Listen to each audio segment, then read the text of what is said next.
welcome back to the T's and C's of Life podcast with Tanya and Claire. Hi! Hello. We are recording this pretty much almost like to the nail. Like we're just before bedtime the night before. Yes. So we've just done the most amazing interview, if we do say so. Yep. With a very, very, very special person. And should we just let the podcast speak for itself? And I think so. Yeah. I think we have to. I don't think there's anything. We have no news. No, you can't talk anymore. I'm very sweaty and the heater's on and my dressing gown. I'm very warm, getting quite flushed. I feel quite emotional.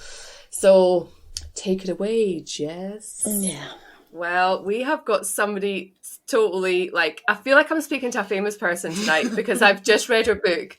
So I'm getting a little bit of an insight on how people might feel when they read my book. Oh my God, there's Claire. Oh, fucking hell. Anyway, we have got Jess Harrington on the podcast tonight, which is really, really exciting. So Jess is the author of The Girl in the Pink Shoes. Did I say that right, Jess? Yeah. Yeah, I did. I should have double checked that actually before we started recording. That would have been helpful. I bought this. So how did I come across you? Was it? I think it was on social media. I'd come across you at the weekend, and I don't know. There was just something about this story that you told, that a little blip at the beginning of the social media post that I read, and I was like, "Ooh, I'm intrigued by this." And if I really like this book, this girl will be amazing on the podcast. Because I think the story that you've got to tell is phenomenal. So do you want to do a little introduction on your book, Jess? I'm obviously Jessica Harrington, The Girl in the Pink Shoes. My book covers multiple subjects of child abuse, drugs, alcoholism, being bullied, foster care, and being in a paedophile ring.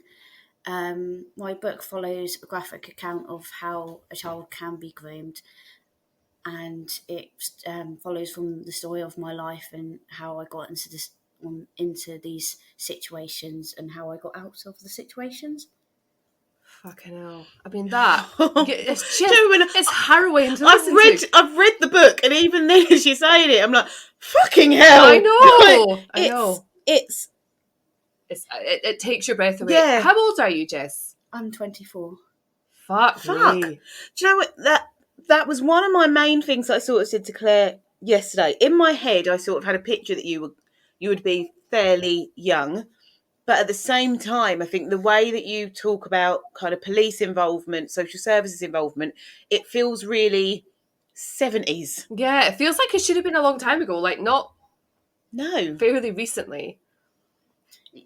Because Tanya and I both work in mental health and early intervention with young people, so we see kind of firsthand, and we're around when young people make kind of disclosures, and there's certain questions that we ask young people that to enable them to be able to have that voice, to be able to have that safeguarding in place, and to think that there wasn't once that you had that opportunity to share that story. I mean, it's more the fact that when you have, and obviously it's the difficulty here for me is going to be not like giving everything away, because people really do need to read this book, because I'm not just saying that. It's bloody brilliant, and it's terrifying in its brilliance, because it's real. It's not just someone's made up mind. It's like real shit. Mm-hmm. But it's the fact that you did have conversations with people and it wasn't taken seriously, which then seemed to shape how you had to handle future occurrences. I think what got me was, I think it's chapter 3. So I'm just trying to actually think of the book right now.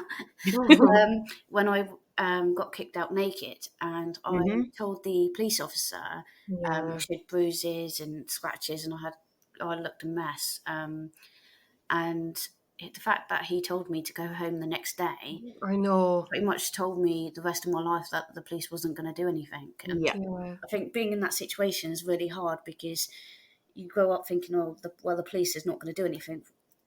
Why should I go and tell them again? Yeah. And then get punished for it. So then you keep your mouth shut, and then you end up living with that. Have you ever asked that question to the police? No, I've never really.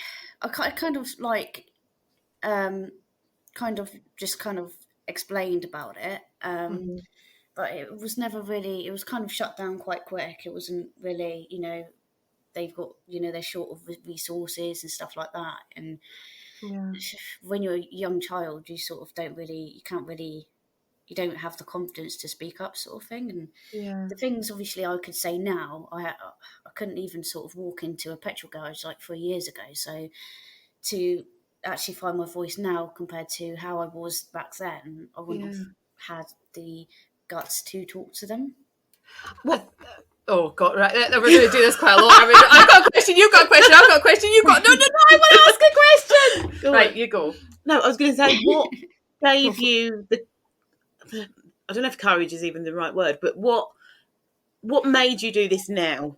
Because obviously there's so much in there, and like you said, it's like 3 years ago that you were still, and you still are traumatized now. But what has made you feel that you can tell your story, or that you want to tell your story, and that you can do it? It's a little funny story actually. Weirdly, I sort of, the start of it, sort of, obviously I had my child, and I could look at him every day, and it was sort of like, I couldn't understand myself how someone could hurt something so precious and vulnerable. Obviously I look at my boy, and if anyone hurt him, like, God forbid, like, you look at your kids and you just, you be angry, do you know what I mean? You'd be over angry. So but we sort of, after my son was born, I had a little breakdown. I wasn't coping very well. So me and my partner sort of decided to take a holiday. And we basically booked a holiday, and then Thomas Cook went bust. And then obviously we was running around the airport and to find another holiday, and we like finally found one. And then we were at Heathrow, I think it was, and my partner was sort of, I said to my partner, obviously, that, we weren't coming back from Heathrow, we're coming back from Stansted. So then he lost the plot, and he was shouting, I'm not going. And then we finally got to the hotel, and then we got told that 2:00 in the morning we couldn't get into our hotel at 2:00 in the afternoon. Oh my God. So we were chatting away, and my partner said, like, you really could actually write a book, like what you've been through. And then suddenly I just kind of came home, and I was determined to sort of do that. Okay. So and everything does happen. And, you had that series of events that prevented you from being able to go on this amazing holiday. And this has given you this opportunity, and it's let you find your voice. I mean, how long did it take to write the book, Jess? It took me just over a year. Okay. I think, to be honest, writing the book was just a horrible experience. There was days that I would cry and cry and cry, and there was days that I was screaming and punching my partner, and this obviously by accident in my sleep. I was screaming, please don't hurt me. And then one night I nearly launched the computer. I was so angry and upset. But what got me through writing the book was my son, and knowing that actually things still go on like that. And I want my son to be brought up knowing that things shouldn't be like that. And the only way to do that is keep like pushing and try and get the awareness out, and hopefully something, because the problem is people not getting help till 10, 20 years after. Whereas if we can actually help children and make them realise that actually if daddy and mummy or grandparents or anyone is actually doing something that's not right, we might actually be able to help them before, or like during it, rather than actually picking up the pieces afterwards. Yeah. I think one of the biggest things that stood out to me when I was reading your book was that because Sean, so he's your stepfather. That's not his real name. That's the name in your book for legal reasons. He tells you that that's how all daddies treat their little girls. And because you hadn't had what, I hate this word, like a normal upbringing, like you had quite a traumatic childhood anyway. It was quite up and down, and, it didn't follow that normal path that, that 2.4 children story. So for you, it was a really long time before you realized that, because even your friends said, yeah, my dad gives us a kiss and he gives us a cuddle, but you didn't necessarily think that what else he was doing was wrong, because, well, everybody else said that mum and dad were giving us kisses and cuddles. So although it doesn't feel right, maybe there's something wrong with me. I mean, I fucking fucked up. I think it was my mum. I think what really turned the corner for me is the fact that she kept saying, don't be silly, stop, you have weird dreams, you do. And she was making me like I was going insane. But then like the next day, it's kind of like, well, the carnage is actually still here. Yeah. So and then my head was just going and going, because I almost was going insane. So I didn't really know what was going on, to be honest. I did, but I didn't. So how many years do you think, or do you think, that's like a guess, like how many years did this encapsulate of your life? 7 years. 7 years. And so it started when you were how old, Jess? 9. And it ended when I was 17. My God, that's Freya's age. Freya's 9. Yeah. It's really, like, I give you so much credit, Jess, for writing the book, for talking about it so openly, because it's not easy, and it's not, like you said, I can imagine how writing that down and the bits that, like you said, would have come back to you, because like I think we're all aware of kind of repressed memories as well, that you bury and then suddenly they come back out, and you're writing this book and you're putting that out there for people, because it's, to read it and to hear you talk, it just feels unreal. It really does. It's like, and so obviously I know in the book that there was is it Kathy? Yeah. But, have you had any other support like since then for the trauma? Kathy's literally been my angel. She's literally been, since I've met her, she's still with me today, and she still supports me, and she's still helping me through my journey, and she's helping with the book as well. That's amazing. That is really amazing. That is amazing. And what was it about what Kathy did that brought that out in you? So Kathy's a drama therapist, and she sort of uses things like fabrics to sort of help with children's therapy, to try and understand, obviously, why they're unhappy and sad. And I think for Kathy, for me, it wasn't anything about how she did the work, weirdly. It was how she questioned things. Like, if I told her something, she would accept that I was using a third person, and that gave me the reason to be able to talk to her. And it'd be as simple as, if you don't want to talk, you don't have to talk. So to me, that was sort of like, oh, so she's not trying to be really nosy and run off and tell the social. She's actually trying to be there for me. And I think sometimes you just need someone to be honest and there for you, rather than sort of, I need you to tell me now sort of thing. I think that's, sorry, Joe, I was going to say that is massive as well. And thinking of the work that we do, and obviously, so we've got quite a structured program, and it's a brilliant program. I love our job, but it is that, I think, that having someone to talk to, that's not, it doesn't sound like she's going in there every week trying to give you remedies of trying to fix you. It was just giving you that space to help yourself and to get that off your chest. That, I think that is really an amazing thing to do. It's not about recording it and putting it somewhere. I'm sure she was recording it and doing her job thoroughly, but it was more about giving you that space to try and come to terms with things, but with no pressure. I remember reading, actually, that your interpretation of that, or your memory of that time with Kathy in that room, that you actually felt like you could be yourself, you felt safe, that you felt that you could be honest. I think with Kathy, I kind of felt like I had a friend. Sounds sad, but obviously I didn't have friends then. So Kathy sort of was a person who I could zone out of my life for 5 minutes and actually be a kid.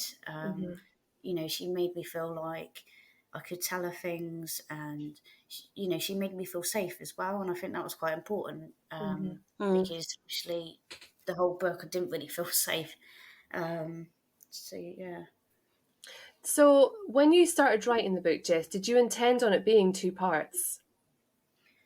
Yeah. I knew it was going to be 2 parts because I wanted the book to be a start where it explains my story, and the second part to be how I actually recovered from what I went through. And so my publisher wanted it to be one book. So we rushed to write the whole book as a complete, but then we realised that actually it had to be 2 books. So then obviously I've got half of book 2 already done, and obviously I had book 1 as well. So it kind of went in my favour because half of book 2 is written. So that kind of really helps me now. Well, I didn't realise it was going to be a 2-book story when I started reading it, and even up to the last page, and because I wasn't holding a physical book, I could see that I was like 99% done in the book, but I was like, yeah, but there's she's got so much to tell on the last fucking page, where's the information? And that moment when you were in your dress, or it was at the prom, and you seen Sean, and I was like, oh my God, what is going to happen? It's like you said, like, you read fiction, I don't read fiction. So for me, that was so real, and it was happening right now. Like, where's the rest of the story? So how much can we ask you about book 2? Like, can we ask you about your relationship with Mum? Yeah. I don't want you to give too much away on your book, but I also I want my questions answered. If you ask me some questions, I'll say if I can. Okay, yeah. Say what you can and can't. I've already given a little hint in the last video. I don't know if you've seen the video I put on Facebook. Oh no, I've not been on Facebook. I actually put a big hint of how he got caught in the end. Oh, So I kind of said it and then realised I shouldn't have said it. Oh no. Well, it's still. Do you know what I think the thing is with your story? Regardless of if, like, no matter how much you know, or how much, like, even if for people listening today that might hear bits and pieces and then go, right, we're talking about it, you can't take away from reading the book. Oh no, because it's so much bigger than what we can talk about now, and I feel like that's going to be the same with book 2 because I've got so many questions. Like, it is, what happened to Sean? Where's Jacob? What happened to your mum? What about your sister? That it's not, my brain is going, please get book 2 out next week. I need to know. Do you know what? I was actually, the one thing I've written down whilst you were chatting a wee minute ago was when you first published the book, did you get much backlash from your family, those that you are in contact with and close with?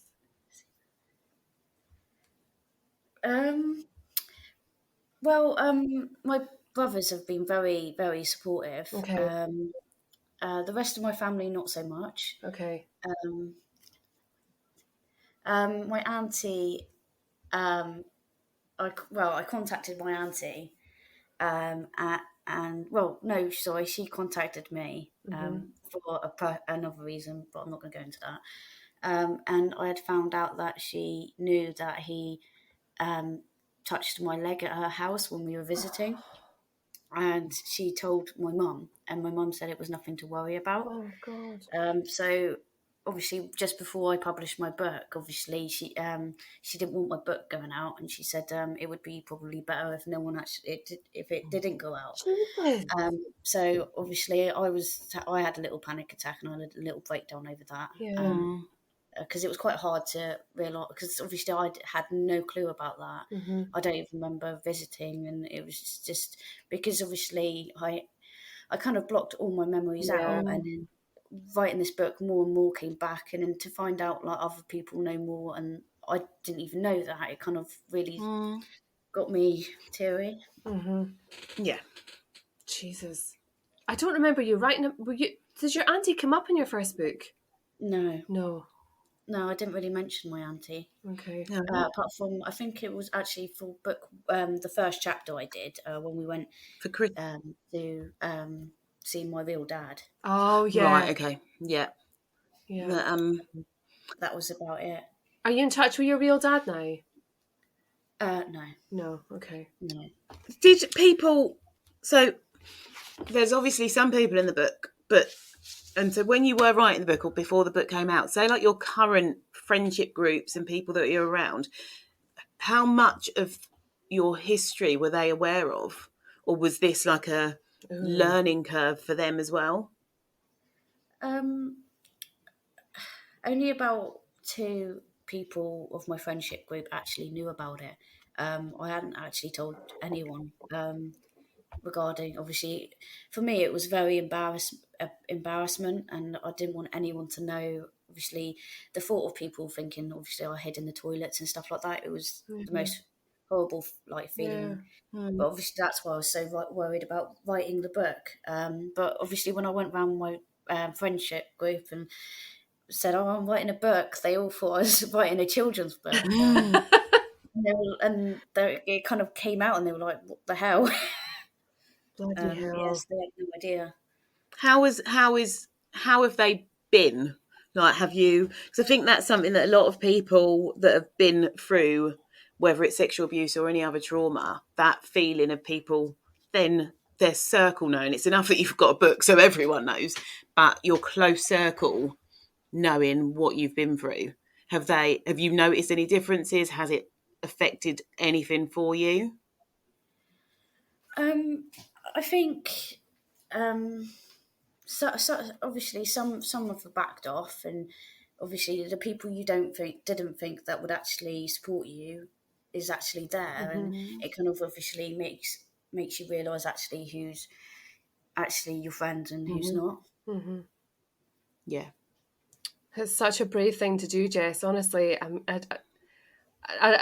the way you wrote the book at the end of every chapter, it's like each chapter is a memory of abuse that you experienced. And I think there's like 20 odd chapters in the book. And I think it was at the end of chapter 14, and you wrote about, I can't believe I'm about to say this, or I'm about to write this, or say it out loud. And I was like, oh, wow, I wonder what it's going to be.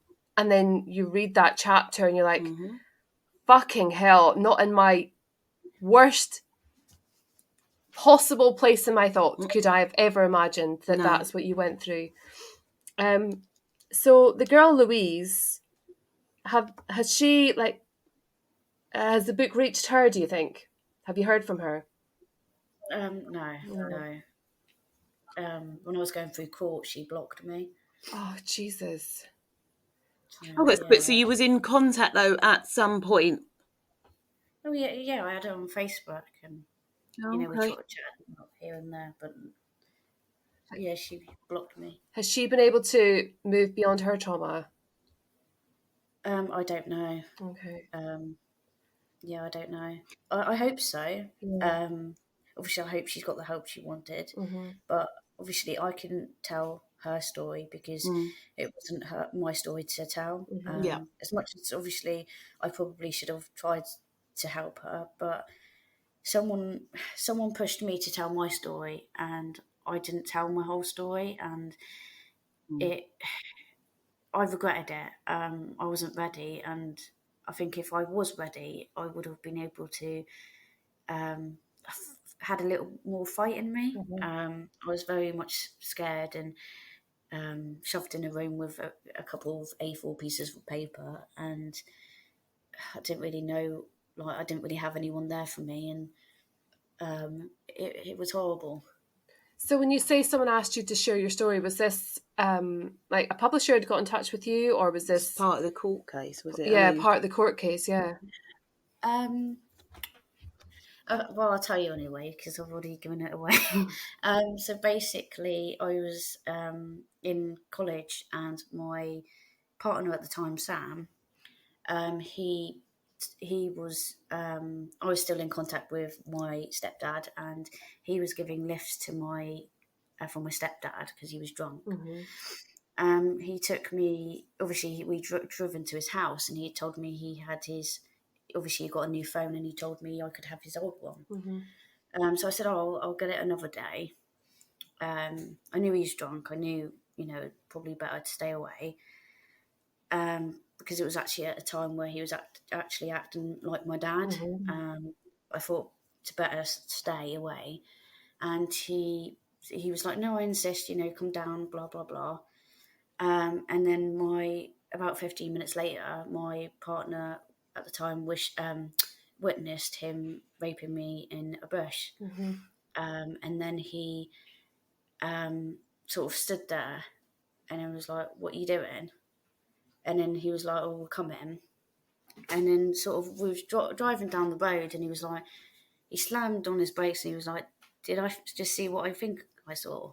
And then he sort of like started driving to his house, and I was begging him not to. And it got really emotional, and he then the next day blackmailed my stepdad with £300 to if he didn't pay him, then he would go to the police. Mm-hmm.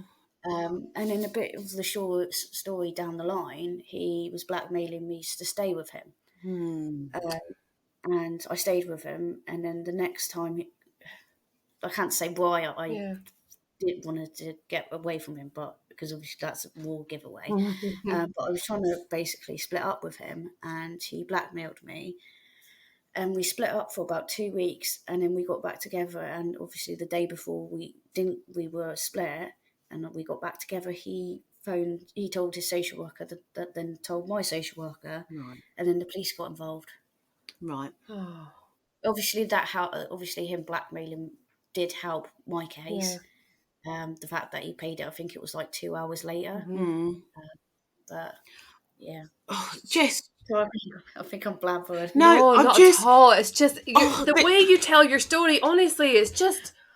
I'm just astounded how many people fucked you over again and a fucking. Do you know when I want to? Honestly, there's so many people I want to go and slap. I'm getting so angry. Fucking bitch like honestly, it's just because there's so many people that should have had your back and should have looked out for you, and it was like they've taken full advantage at every turn.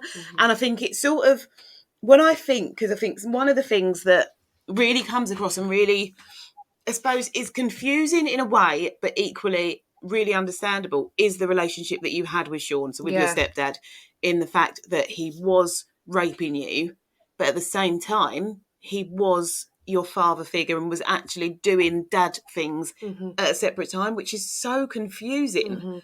I think when I was writing my book, obviously it's so hard to try and write down how it actually happened, because people can't understand it when you're not in that situation. Because it's not when someone obviously tries raping you one night and obviously you run away and you try and tell people or something like that. It slowly progresses but goes really fast, because it could be from a touch to a leg, and then he will get away with it slightly, and then he'll touch your shoulder, and then he'll go down your back, and then pretending that he was giving you a back rub, and then it will get a bit more, and then when he knows he's pushed the line a little bit, he'll buy you a gift. Or my mum used to lash out and be drunk, and because she had made the night go from bad to worse, you kind of not forgot, but he kind of got away with what he did, and he knew it.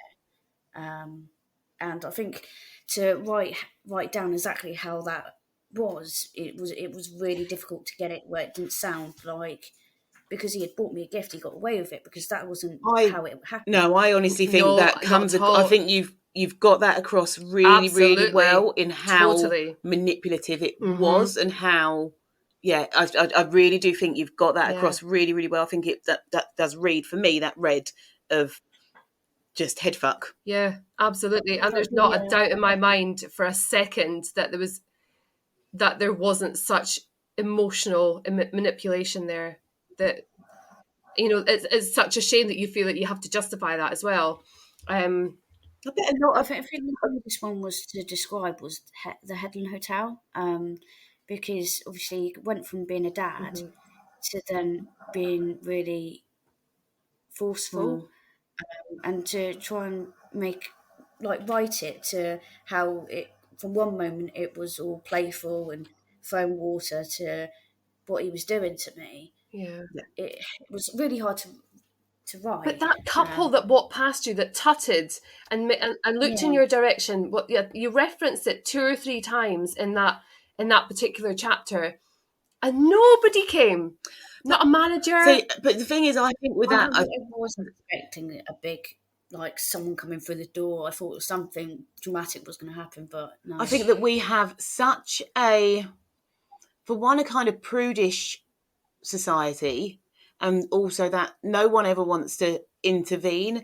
And we also have a real, I feel like, especially here, that kind of judgment on women. And I can imagine that they looked, and instead of thinking father, daughter, they're looking and judging you as opposed to judging him. I think that people do that, which is so, and I feel that it's so disturbing. I think it says a lot more about our society than it does say you as a person, Jess, that no one looked at you and thought, that's a child and that's a grown man. Regardless of anything else, I should be intervening and should be saying something. Yeah. Or it's just saying, are you okay, love?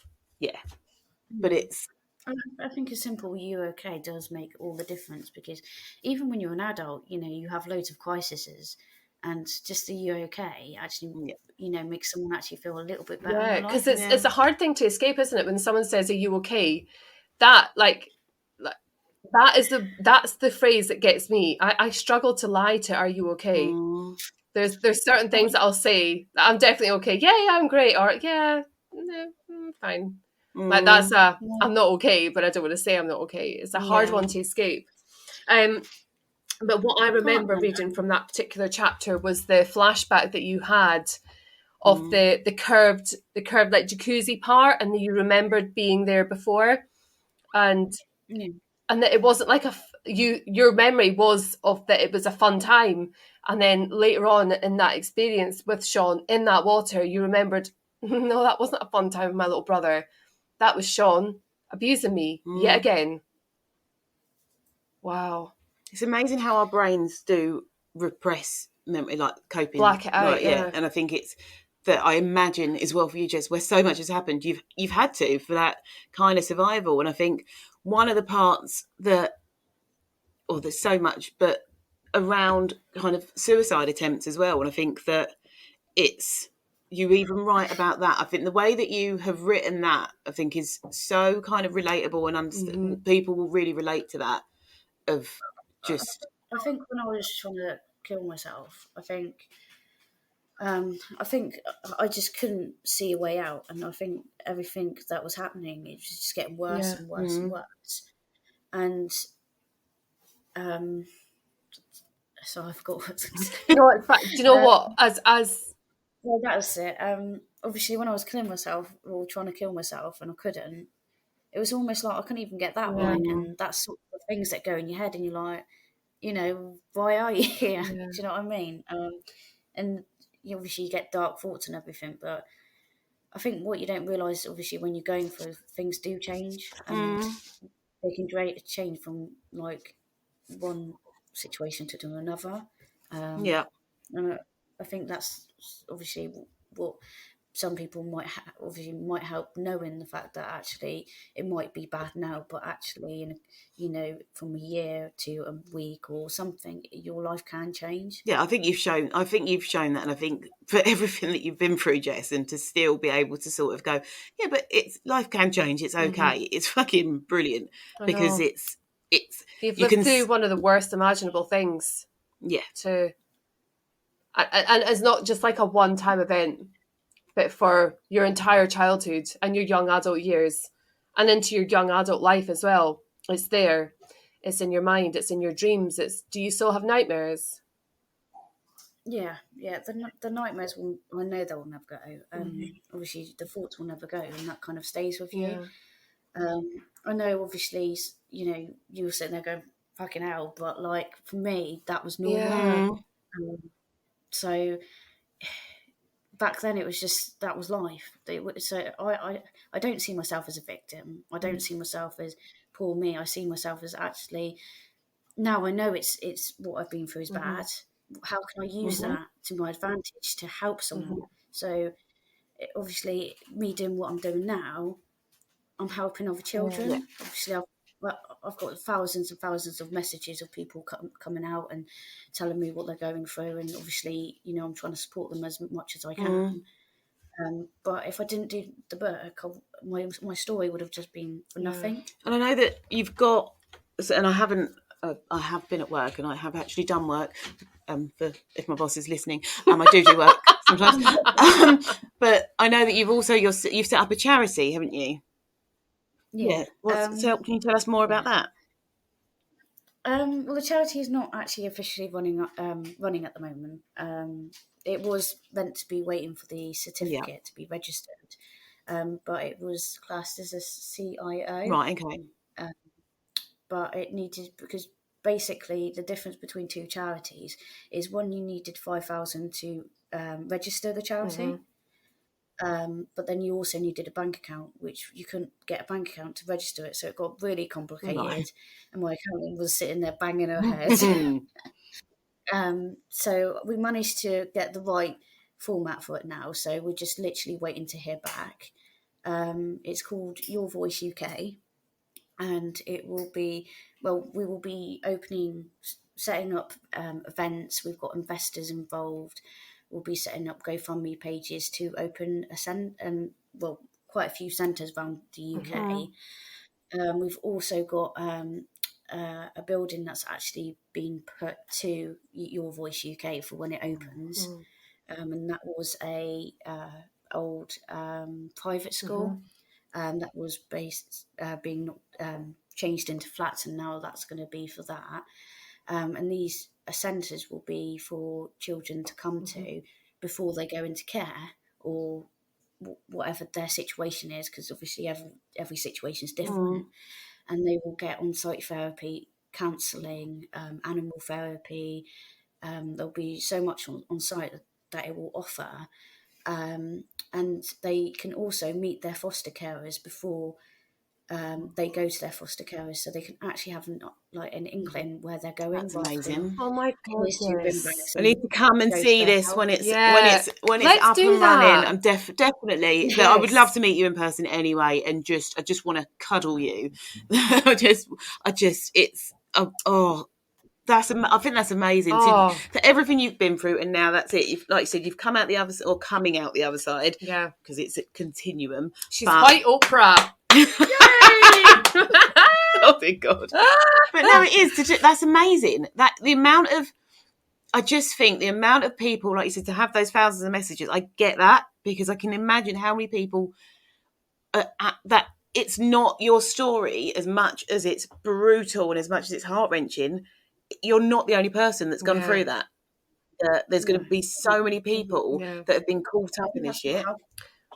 I think that's what actually helped me, is because my mum used to say to me, don't go sobbing about your life, because there's always someone worse off. And it's true. Obviously, people telling me their stories is really, really horrendous. And sometimes I think I'm lucky not to go through that. But then obviously I'm pleased at what I went through to see if I can help them. And I think obviously the more people we can make aware of what's actually going on, the better, because people, like some people say, obviously, I don't know anyone who's gone through that or stuff like that, and they don't act until their child or someone they know who's been abused. And if we can actually if we can make people aware, maybe we can actually prevent it from them acting like before rather than after. Yeah, and I hope that we can, through you, and I will support you with absolutely anything, but to change, I am all for education, but so changing, making sure police are trained in how to question, making sure social services are trained in how to support, actually changing policies around this kind of thing, because I think that needs doing, so that we're not constantly reacting. We need to start being more proactive with these things. Weirdly, I think it actually all comes down to schools. It does. Because we all go to school. and paedophiles, unfortunately, go to school. Now, if they were brought up to know that actually a different way of actually knowing that that is not, right, and if we could actually bring it up to not scare children, but make them aware, it might actually stop maybe at 1%, maybe 2%, but it might actually stop people doing what they're doing or helping. That is a really strong sentence, isn't it? Paedophiles go to school. They do. Because everybody's gone to school at some point, and whether it happens 10, 15, 20, 30, 40 years down later in life, it's Jesus. One of the questions that I really wanted to ask you, Jess, was what is the best question to ask somebody who isn't ready to share, hasn't told anybody yet, but what's the best question to ask somebody who you think might be being abused to help them open up? Weirdly, it comes down to what we talked about earlier, is, are you okay? Because no one asks that. They all talk about each other's their own problems, or they talk about what they want to talk about, like schools, or, if they don't physically say, are you okay? And then that instantly puts someone in a situation where they're like, shit, that person actually just asked me if I'm okay, but I'm not okay. They're not asking me, have I been abused? They're not asking me or digging for questions. They're being caring, and that's a very big thing for someone. That empathy, isn't it? At what point do you think, because you mentioned like keeping the secret, because at some point, at one point, as you got older, you knew that it was a secret that you were keeping. So if somebody had asked you, say when you were 14 years old, are you okay? How do you think you might have responded to that? I think I would have cried. When I was in the meeting room with the police, they spoke about a safe place. We'll take you somewhere safe. Now I'm sitting there and I'm like ready to blurt out everything I was about to tell them. And then they say that, and then I'm instantly thinking, well, is that a prison? Is it a prison style? Like, what is the case? Where are you going to take me? Because that's what you see as a child of police. You see them arresting people, you see them as doing their duty, obviously, but you don't see them actually putting children in a safe place. I think if that was more aware that that's what the police do, obviously put them in foster care, or meet them where they are safe, which they do, but obviously, but for children, they don't see that. So it is, and that comes down to schools again. Obviously, I'm in talks with my school at the moment of putting obviously a non-uniform day for the charity, and raising obviously sponsorships and stuff like that. But we're also looking at getting survivors to go into the schools and do talks. And they're really interested in getting that on board. And it's 1 in 3 of children that's actually going through abuse. Jesus Christ, that's so fucking high. A third of the child population. I think it's 4 in every 30 that's going through foster care, child abuse, being beaten at home.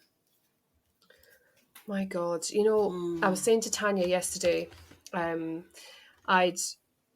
was working with a young person yesterday morning, and as I was going through the risk assessment and ticking the boxes of whether they were at risk of, from other people, were they at risk to themselves, were they at risk to other people? Like there's a whole boxes that we've got to go through, and I think we're maybe fortunate enough that we've got that exposure to those young people, but how many missed opportunities there were for adults, trusted adults in your experience, that didn't get to ask you those questions.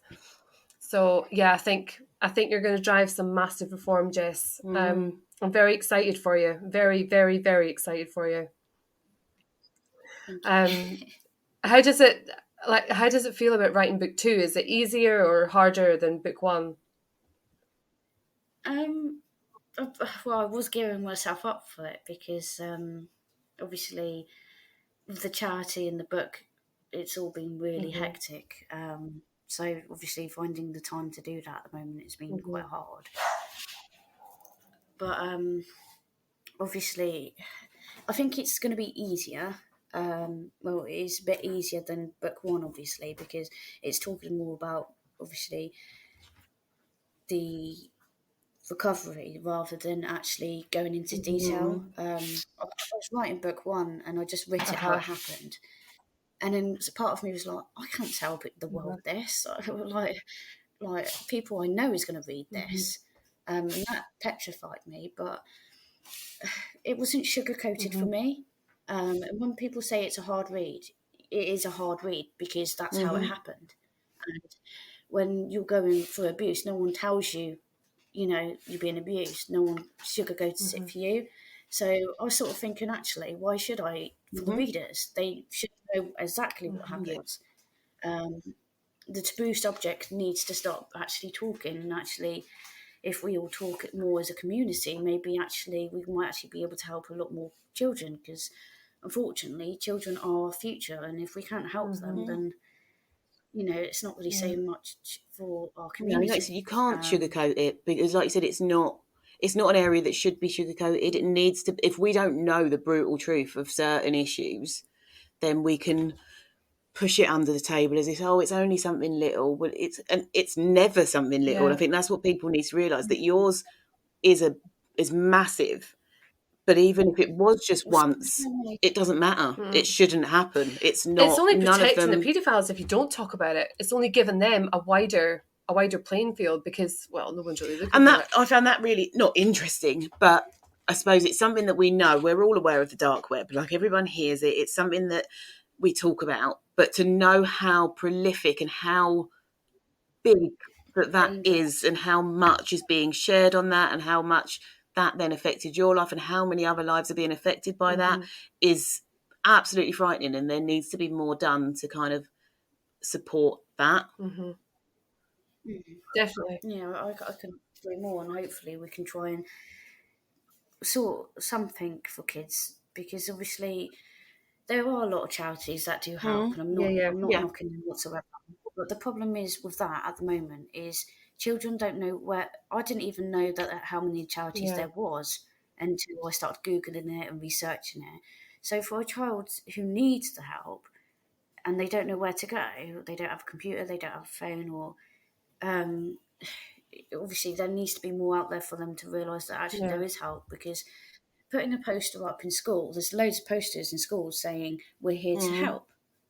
But what is that charity here to help for? Is it here to help raise money? Is it here to help homeless people? Or you don't realise actually what it's there for. So if a child doesn't understand, how is it meant to get the help it What needs? do you? Sorry, no.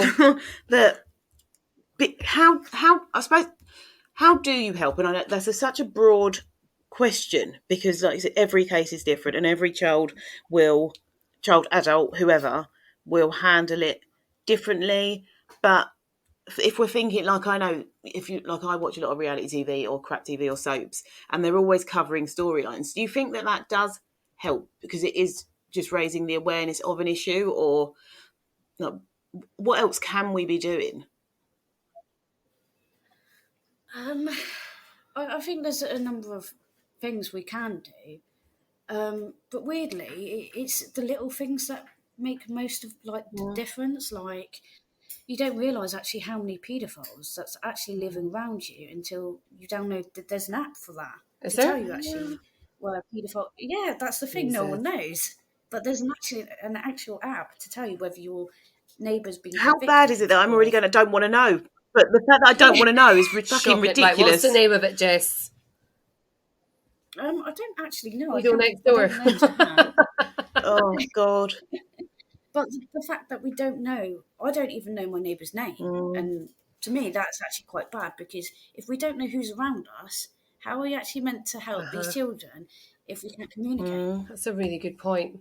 You know, when you were saying there about having posters up around the school and we're there to talk, we're there to help, and blah, blah, blah. For a young person who needs that help and they're feeling overwhelmed and they they almost want that help to come to them. It's almost like you need like an emergency number, like 999, that is widely known. So young people, if they're suffering abuse, that there's a number. It's an emergency number, like the Samaritans. Esther Ranson. No, well, one of the good ones, Shout, is a great text service that we recommend that a lot at work, and it is I think it's 85258. I will look and we'll put it in the show notes. But Shout is a great app for young people, but again, you have to have a phone. But you can text them and they will text you back and they will seek support. And sometimes it might just be about talking to someone, if not even talking about the issue necessarily, but reaching out. And I think things like that are brilliant. But again, it is, if you haven't got a phone or you haven't got credit, or it's there's limits, I feel like. There's one thing actually I'm really actually pleased. The schools have actually, I don't know if it's all schools, but I know my old school does it. They've got an app online where kids sign into their online Moodle, as you like, and they can actually talk to the teachers that way if they're in trouble. And I think that's actually quite good because obviously I didn't have that when I was in school, and I think that's actually really good for the students. Yeah, I was in a school yesterday actually, and they've got posters up all over the school. You can't go anywhere without seeing them, and it's just to text about bullying that's relevant to that school.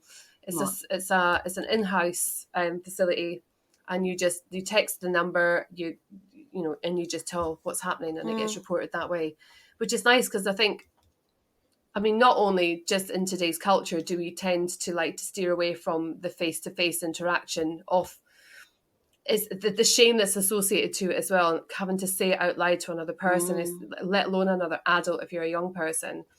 But to be able to just be really brave and not have to wait for that braveness to come up again, you can just pick up your phone and just send the text. You can go on the website, like it's quick. Yeah, I feel like there's got to be more education though on, and something that we always say when we're talking about self-harm and suicide is our reaction, and that's the thing that comes back from young people all the time, is how people react when you tell them something, the judgment that they're going to have.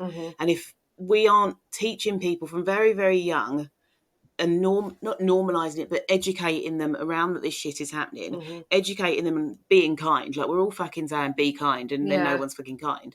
But you need to give people the power to go, do you know what, if I do make a disclosure to you, it's going to be dealt with correctly. You're not going to judge me because none of this is my fucking fault. Yeah. So then if you're fearing that I'm going to be judged for telling you, I'm not going to fucking tell you. Yeah.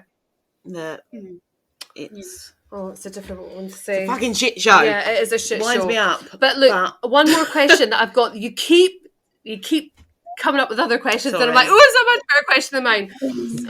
Are there any telltale signs, Jess? Is it something that you think your character changed, your behaviour changed, the way you dress changed? What do you mean? Like, so when you were at the beginning of your abuse, when it started to get bad and it started to affect your behaviour, were there any telltale signs, like as a parent or as an adult? Tanya and I both work in mental health, and I'm a school practitioner. I go into schools and I see young people on a daily basis. Is there anything I should be looking out for? I think that it started when, obviously, with clothes, actually, because obviously I used to dress normal, and as a kid does, and I suddenly started wearing big coats. I started try to hide my boobs. I started to try and dress down rather than actually dress up, because obviously when you feel shit, you kind of try and you don't try, or you don't look after yourself as much as you could, or you do. That sort of goes. I think it's more like body language. I think obviously when a person, you can tell when a bloke is obviously too cuddly with a child. Like with my brother, he wasn't affectionate. He wasn't. If he bought me a bike, for instance, he wouldn't buy my brother a bike, and my mum had to match that, and she obviously couldn't afford that. So that must have been a massive sign to say, your daughter's getting so many gifts, and you're not, your son's not. what's the story there? Why is he giving my daughter back rubs? Why is he spending all his time with her? Why is he taking There's photos so much around your mum that, I know. and because of the second book, and when I don't want to. I want to get into it, but equally, I think we could sit here all day. But I've got one question on Mum. Go on. Did you ever find out what your mum's trauma was, what she went through in her childhood?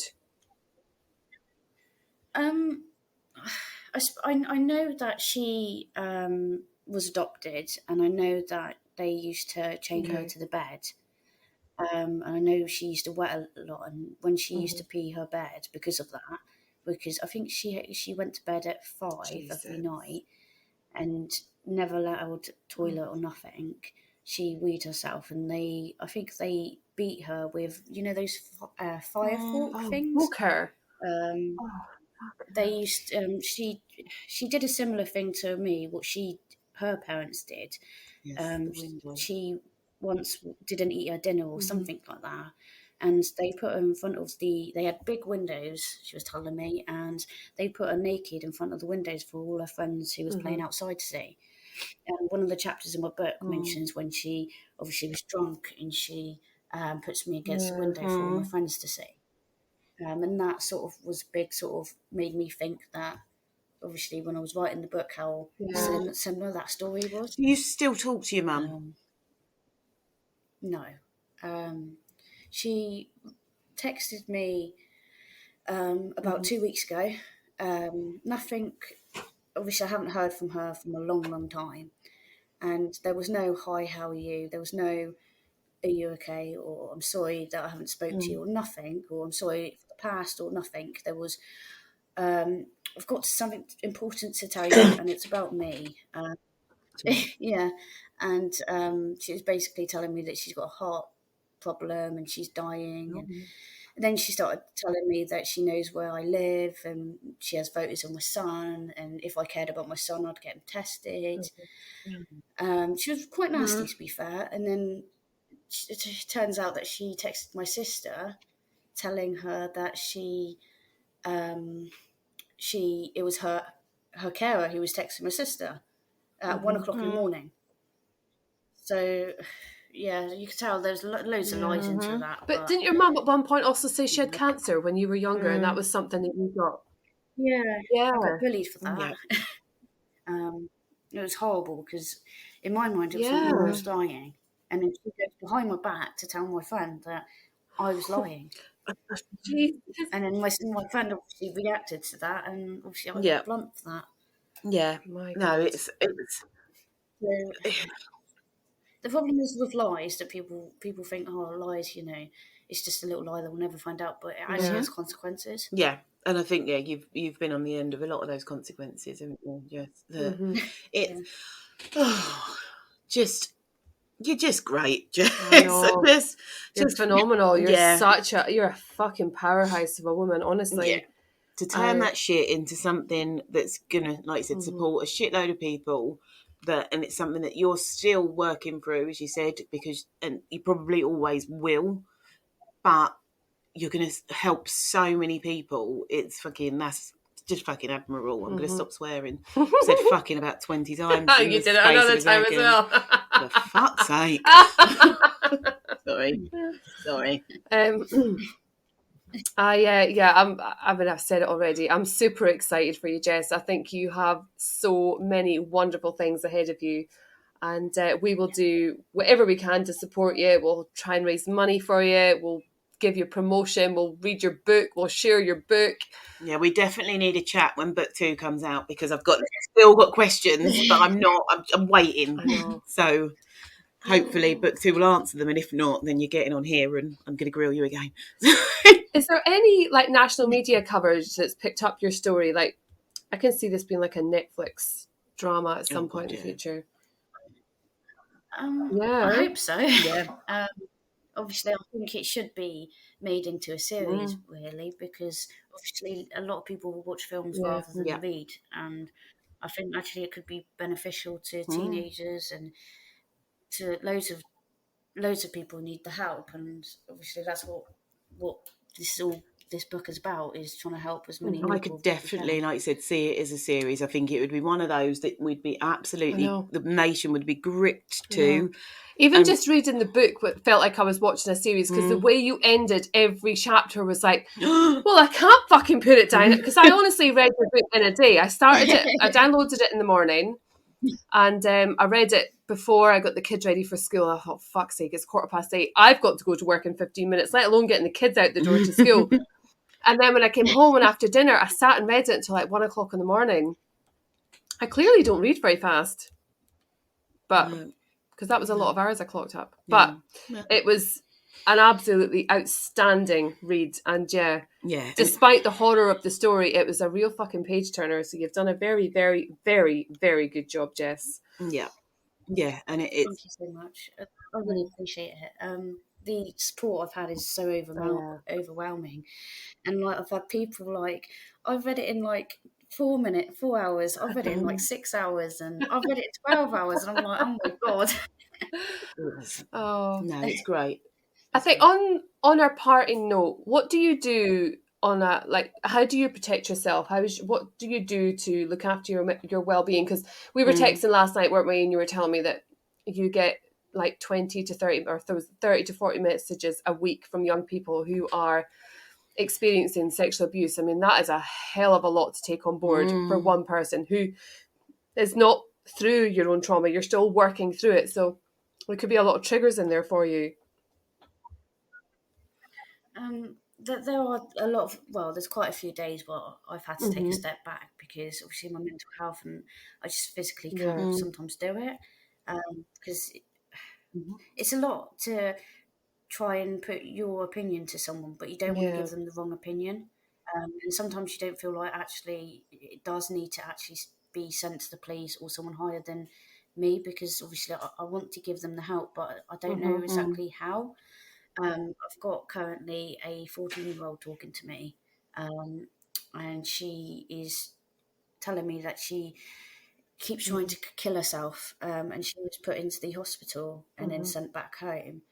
The police are not helping her, the social services are not helping her apparently, and trying to obviously talk to her on a level where she feels that she can open up to me, and I'm trying to help her.